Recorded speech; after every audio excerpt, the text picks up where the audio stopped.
They thought she was just a woman training at the SEAL gym. Until her neck tattoo revealed her true identity. Nobody paid attention to her when she first walked in.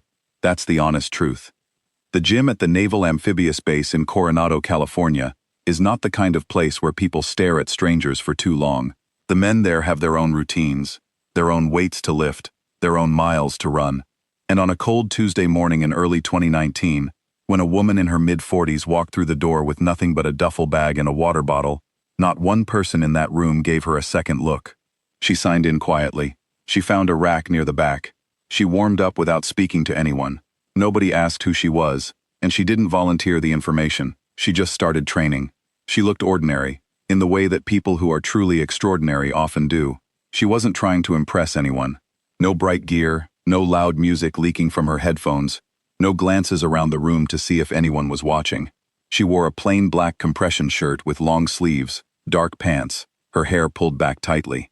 She moved through the space like she had been inside it 100 times before, or like she had been inside spaces much harder than this one. Still, nobody thought much about her. At a base full of elite military personnel, the unspoken assumption was simple. She was someone's wife, maybe a civilian contractor, maybe a fitness trainer visiting for a week. Whatever she wasn't their business. That assumption would last exactly 3 weeks. By the second day, a few of the guys started to notice things. Not because they were looking, but because it was impossible not to. She showed up every single morning at 05:30 sharp, which was already earlier than most civilians bothered. She didn't use the machines near the front. She went straight to the free weights, loaded the barbell without hesitation, and got to work. Her form was textbook. Her pace was steady. Her rest periods were short. On the third day, one of the younger guys, a petty officer who meant well, but didn't always think before he opened his mouth, walked over while she was setting up a deadlift. He smiled, introduced himself, and offered to show her the correct technique so she wouldn't hurt herself. She looked at him. She looked at the bar. She pulled it off the floor cleanly, held it at the top, lowered it back down with full control, and then picked up her towel and walked to the pull-up station without saying a single word. He never approached her again. By the end of the first week, a quiet respect had started to form around her, the kind that doesn't get spoken out loud in places like that. She ran the outdoor track in the early morning cold and kept a pace that made some of the active duty guys push themselves harder just from watching. She did rope climbs. She did loaded carries. She had formally requested access to the cold water immersion tank, something that even the people who approved the request should have recognized as a very specific kind of knowledge, the kind of knowledge you only have if you've done it before. But still, no one asked who she was, and she never told them. It was a Thursday in late October when everything changed. The training that morning had been particularly hard. She had been working through a circuit that combined sand runs, heavy carries, and rope climbs, all back to back, all at a pace that left most people winded. When it was over, she sat down on a bench near the wall and began unwrapping an old shoulder injury. She peeled back her compression sleeve to get to it properly, and as she did, the collar of her shirt shifted just slightly to the left. A young female Navy sailor who was folding towels nearby happened to glance over at exactly that moment. She saw the tattoo. It was small. It sat on the left side of the woman's neck, just above the collarbone.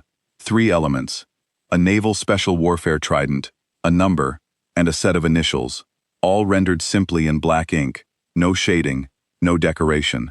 The kind of tattoo you get when you're not trying to show it off, the kind you get because something meant enough to put on your body forever. The young sailor had seen a tattoo like that before. Her older brother had something very close to it. She knew exactly what it meant. She stood still for a moment, towel in her hands, and then she walked over slowly. "Excuse me," she said carefully.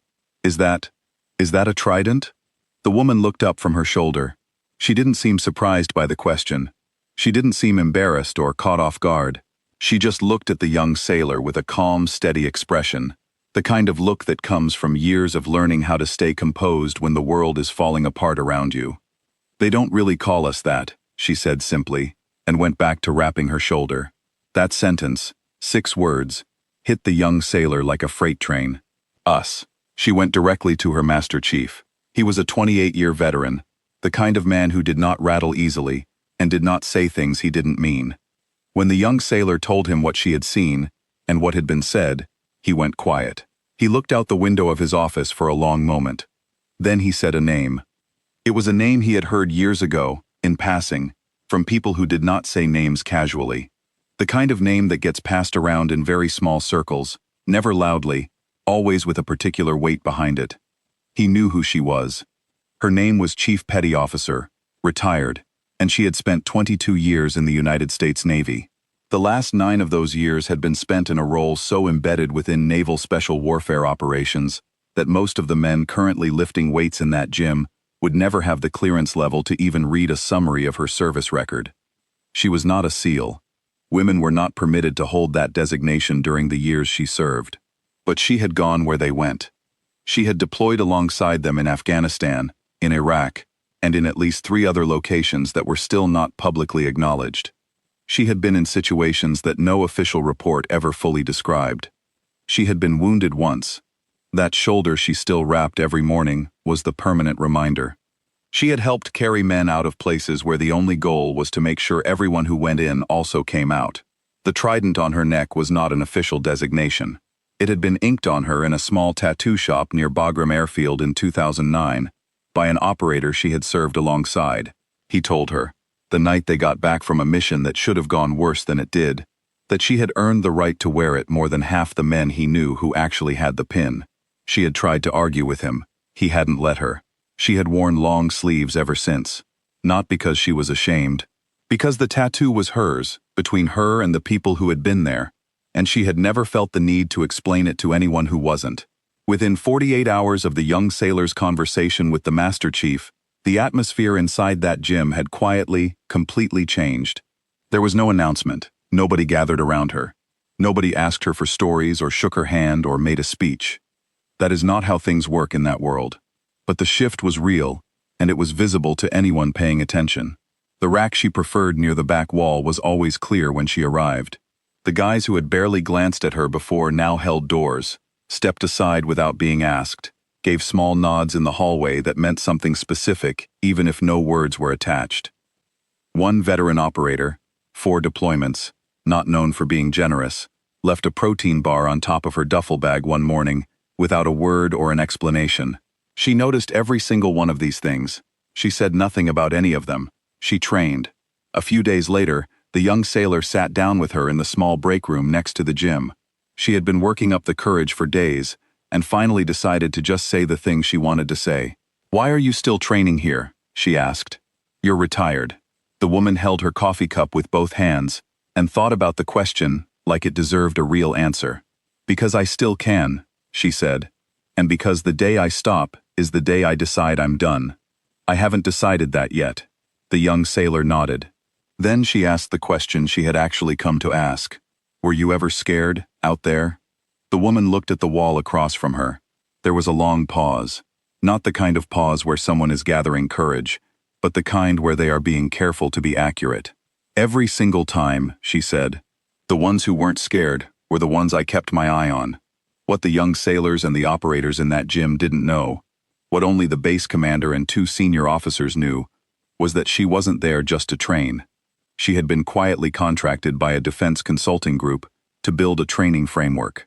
Specifically, a framework for women who were doing the kind of work she had once done, operating in the places that don't make the official reports, supporting missions in ways that get left out of the public story, carrying risk without carrying recognition. There were women coming up through the system right now who would end up in roles exactly like the one she had once held. They would go to difficult places. They would do important things.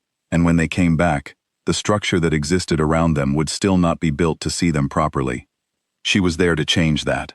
The notes she was taking, the drills she was running, the time she was putting in, it was all going towards something larger than herself. It always had been. On her last official morning at the facility, she arrived at 05:30 as she always had. She ran the track in the cold morning air. She lifted. She did her work quietly, the same as every other day. On her way out, she passed the young petty officer, who had once tried to teach her how to deadlift. He was setting up for his morning session. When he saw her coming, he stepped aside without a word and gestured to the rack, the good one, near the window, as if to say it was hers if she wanted it. She stopped. She looked at him, and then, for maybe the first time in 6 months inside that gym, She smiled. It was brief, and it was small, and it was completely real.